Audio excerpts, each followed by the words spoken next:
Friends, ఇదిగో ఇక్కడైతే మీరు చూడొచ్చు మామిడి చెట్టు ఉంది కదా, ఇది కొత్తపల్లి కొబ్బరి అన్నమాట. ఇదిగో మీరు సరిగ్గా చూస్తే కాయలు చెట్టు మీద ఎంత కాయ ఉందో మీరు చూడొచ్చు. మొత్తం వర్షాలకి కాయ అంతా, అంటే చెట్టు మీద ఇంకా చాలా వరకు సగం కాయ పైనే ఉంది. అసలు రైతులైతే అసలు ఏం కోసుకోలేదు. ఇది చూడండి, కాయ అంతా కూడా వర్షానికి ఇదిగో ఇలా రాలిపోయింది అనమాట. రాలిపోయి ఏమైందంటే మొత్తం కాయ అంతా పాడైపోయింది. దాదాపు 5,000 కాయ అవుద్ది చెట్టు కాయ. కాయ అంతా కూడా మొత్తం ఈ కింద కుచ్చొచ్చేసి ఆ ముసుగు దగ్గర కాయ మొత్తం రాలిపోయింది అన్నమాట. మొత్తం రైతుకి అయితే దగ్గరగా ఈ చెట్టు మీద 30,000 వరకు కూడా లాస్ అని అయితే అంటున్నారు. చూడండి వాళ్ళు ఎంత కాయ రాలిపోయిందో.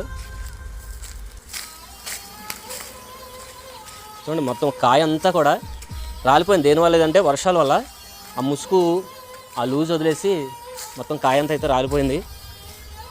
చూడండి, ఈ సంవత్సరం మామిడికాయ చాలా గిరాకీ ఉంది. అయినప్పటికీ కూడా ఇలా ఉండడం వల్ల, వర్షాలు పడడం వల్ల మొత్తం కాయ అంతా అయితే రాలిపోయింది. చూడండి.